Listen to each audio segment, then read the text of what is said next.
दीक्षा एक अंतर्मुखी घटना है जो बैरागी भव्यात्मा के अंदर घटित होती है। जगत में रहते रहते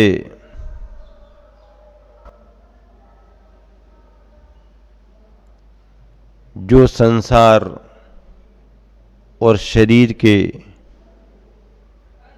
रहस्यों को उद्घाटित कर लेता है, शरीर और आत्मा का भेद विज्ञान समझ लेता है, ऐसा कोई मुमुक्षु साधक सन्यास के मार्ग पर आगे बढ़ता है। भारतीय संस्कृति अध्यात्म प्रधान इसी साधना को महत्व देती है। मेरे अपने जीवन में अंतर्भावों में जो घटित हुआ और जिससे प्रेरित होकर के मैं सन्यास के मार्ग पर आगे बढ़ा,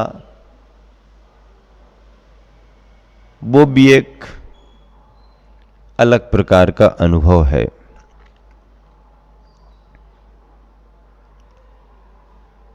वैसे तो पारिवारिक धार्मिक पृष्ठभूमि रही, घर परिवार में बुजुर्गों की पीढ़ियों से धर्म पर श्रद्धा के संस्कार थे, लेकिन उन्हें संभाल के रखने में और आगे बढ़ाने में मेरी इस देह के जनक माता पिता को ये बहुत बड़ा श्रेय जाता है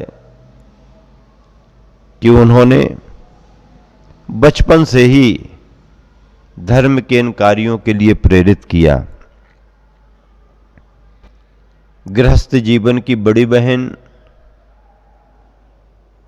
जो अभी दमोह में वृत्ति श्राविका बनकर के अपना गृहस्थ जीवन आगे बढ़ाते हुए निर्वृत्ति के मार्ग पर आगे बढ़ने की भावना भा रही हैं, उन्होंने भी मुझे धर्म के मार्ग में बहुत अच्छे से प्रेरित किया।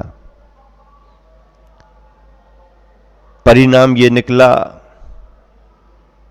कि मैं तो आगे बढ़कर के दीक्षित हुआ ही, लेकिन मेरे इस मोक्ष मार्ग में आगे बढ़ने से प्रभावित होकर मेरी छोटी तीन बहनें वो भी मोक्ष मार्ग पर आगे बढ़ी। सब गुरुवर की शिष्याएं हैं।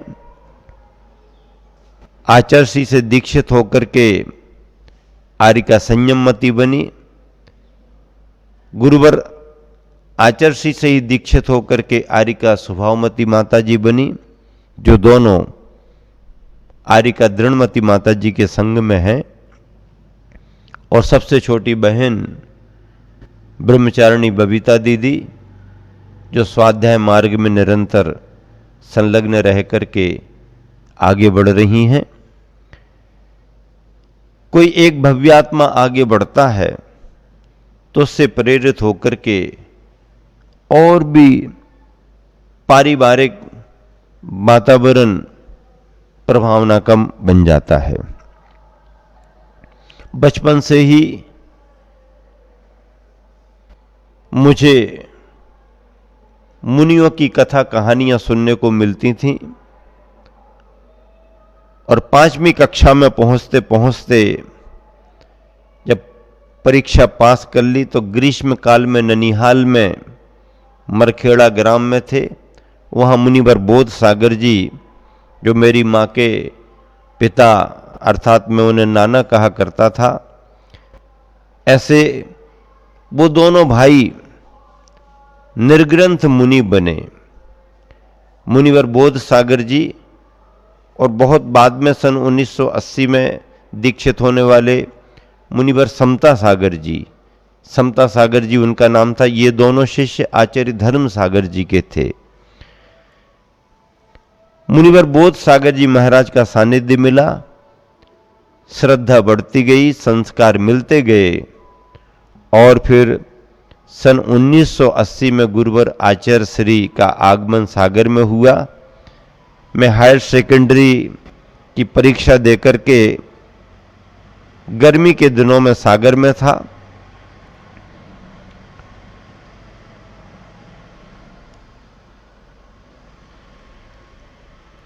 खुरई की पढ़ाई में गृहस्थ जीवन के चाचा उत्तम चंद जी एवं गृहस्थ जीवन के बड़े भ्राता सुरेंद्र कुमार जी का बड़ा योगदान था। सन 1980 में जब मैं सागर में गुरुवर आचार्य श्री की प्रभावना से जुड़ा तो धीरे धीरे मेरा मन और प्रभावित होता गया। आचार्य श्री की पारखी नजरों ने मेरे भावों को पकड़ लिया और मैंने भी गुरु पर की कृपा की नजरों को पढ़ लिया। फिर क्या था, निकटता बढ़ती गई और एक दिन वो आया जब आचार्य श्री के संग के विहार होने में मैं स्वयं उनका विहार कराने के निमित्त से आगे बढ़ता गया। सन 1980 मुक्तागिरी चतुर्मास के प्रारंभ में ही रक्षाबंधन के पावन पर्व पर मेरा मुनि संघ में प्रवेश हुआ। साधना बढ़ाई गई और पर्वराज पर्यूषण में तप धर्म के दिन मैंने ब्रह्मचारी अवस्था में ही केशलुंच किया। गुरुवर की कृपा से अध्ययन और साधना आगे बढ़ती गई। सन 80 का चतुर्मास, 81 का चतुर्मास और 82 का चतुर्मास, ये 3 चतुर्मास होते ही गुरुवर आचार्य श्री सम्मेद शिखर की ओर यात्रा पर आगे बढ़े। हम ब्रह्मचारी भी आगे बढ़े। मैं जिस समय संघ में ब्रह्मचारी हुआ, जो मुनिवर स्वभाव सागर जी दीक्षित होकर के हुए, उस समय उनका भी संघ में प्रवेश हुआ था। वो भी नन्ही देवरी ग्राम से संबंध रखते थे, सागर में उनकी पढ़ाई थी। और फिर हम दोनों का और अनेक ब्रह्मचारियों का साथ साथ स्वाध्याय हुआ, साथ साथ साधना हुई। सम्मेद शिखर की वंदना गुरुवर ने की, सारे ब्रह्मचारी भाइयों ने, ऐलक छुल्लकों की वंदना हुई और गुरुवर की कृपा हुई कि सम्मेद शिखर में ही 7 ब्रह्मचारियों को सीधे ऐलक दीक्षा प्रदान की गई और हम 7 ऐलक तैयार हुए। गुरुवर आचार्य श्री का विहार ईसरी के लिए हो गया। ग्रीष्म काल बीता और फिर चतुर्मास आ गया। स्वाध्याय साधना बढ़ती गई। आचार्य श्री के निर्देशों में हम लोग साधना करते रहे और गुरुवर ने जब पूर्ण रूप से परख लिया और योग्य समझ लिया तो संघ के 2 पुराने ऐलक जी और हम नवदीक्षित 3 ऐलक जियों को लेकर 5 मुनि दीक्षाएं प्रदान की। जिन 5 मुनि दीक्षाओं में प्रथम क्रम पर मुनिवर सुधा सागर जी महाराज, दूसरे क्रम पर मैं स्वयं, तीसरे क्रम पर मुनिवर स्वभाव सागर जी महाराज, चौथे क्रम पर मुनिवर समाधि सागर जी महाराज और 5वें क्रम पर मुनिवर सरल सागर जी महाराज। इस तरह से हम 5 ऐलकों की दीक्षाएं ईसरी नगर में हुई। गुरुवर आचार्य श्री ने दीक्षा देते समय अपने संबोधन में कहा कि मैं सोच रहा था कि इनको कैसे आगे बढ़ाऊं, कब आगे बढ़ाऊं, पर मेरा विचार हुआ कि तीसरा सम्मेद शिखर की तहलटी में इन्हें साधना में आगे बढ़ाया जाना चाहिए और यह पांचों साधक साधना में परिपक्व हैं ऐसा समझ करके और मैंने इन्हें दीक्षित करने का भाव किया। दीक्षा देने के एक दिन पूर्व साय बेला में गुरुवर ने बुला करके मुझसे कहा, मैंने पहुंच करके गुरुवर को नमोस्तु किया। गुरुवर का संकेत आया था और मैं गुरुवर के चरणों में पहुंच गया। आचार्य श्री ने कहा, बस इतना ही कि मैंने तुम्हारे बारे में कुछ सोचा है, गुरुवर जो आज्ञा हो। साधना तो अनुकूल है, गुरुवर आपके सामने ही है। ठीक है, सर्दी गर्मी वगैरह गुरुवर आपने देखा ही है। हाँ हाँ, सब ठीक ठाक है। गुरुवर ने कहा कि सुबह सुबह कल केसलुंच कर लेना और कल आपको दीक्षा देने का विचार किया है। गुरुदेव आपकी कृपा, जो आज्ञा। पांचों एलकों के सुबह सुबह केसलुंच हो गए और पर्यूषण के पर्व का समापन होते ही पूर्णिमा एकम दोज की तिथियां निकली और तीज की शुभ तिथि पर गुरुवर आचार्य श्री के कर कमलों से भव्य जैनेश्वरी दीक्षा हुई। गुरुवर ने अपने संबोधन में कहा कि मैंने इस तीज की शुभ तिथि में ही इन पांचों को मुक्ति के बीज, मुक्ति के संस्कार डालने का भाव किया और वो साकार हो रहा है। मुक्ति के बीज तीज की शुभ तिथि में डाले गए। तब से लेकर के अब तक सन 1983 से लेकर के 2024 पिंडरी जिला मंडला मध्य प्रदेश का ये चातुर्मास प्रभावना के साथ संपन्न हो रहा है। इतने वर्षों में दीक्षा के बाद गुरुवर के चरणों में चातुर्मास होते रहे। का चातुर्मास मड़िया जी का हुआ, 85 का आहार जी क्षेत्र पर हुआ, 86 का पपौरा जी क्षेत्र पर हुआ, 87 का थुवन जी क्षेत्र पर हुआ, 88 का मड़िया जी क्षेत्र पर हुआ। और फिर गुरुवर की कृपा, उनकी आज्ञा, 1989 का चातुर्मास गुरुदेव ने पृथक रूप से कराया और जिस चतुर्मास में मैं, मुनिवर प्रमाण सागर जी और एक सम्यक तो सागर जी थे। 1990 का चातुर्मास सहपुरा का हुआ। ये 89 का चातुर्मास पिंडरी नगरी में हुआ था, जहां अभी 2024 में पुनः चातुर्मास हो रहा। 90 का चातुर्मास जबलपुर के निकट सहपुरा में हुआ।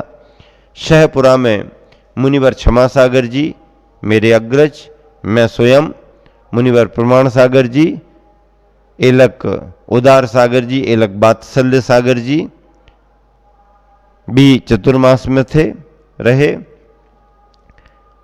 और 90 के चातुर्मास के बाद 91 का चातुर्मास सतना में हुआ। हम इन्हीं साधकों के साथ क्षुल्लक प्रसन्न सागर जी भी रहे।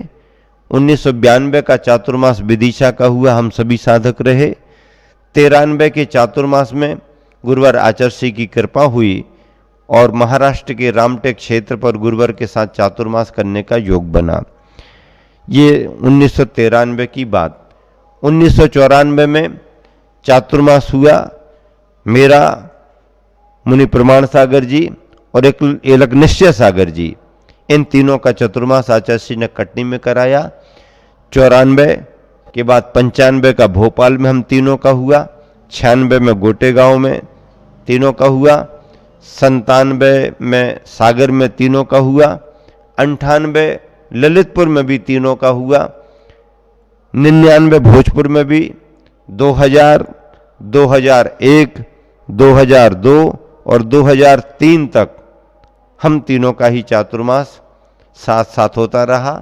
बिहार करके समूचे देश में, प्रदेश में हम सभी ने धर्म की प्रभावना बढ़ाई, गुरुवर की कृपा हुई। 2000 का चातुर्मास हमारा और निश्चय सागर जी का सिवनी में हुआ। फिर इसके बाद 2005 छिंदवाड़ा, 2006 नागपुर परवारपुरा, 2007 कारंजा महाराष्ट्र, 2008 वाशिम, 2009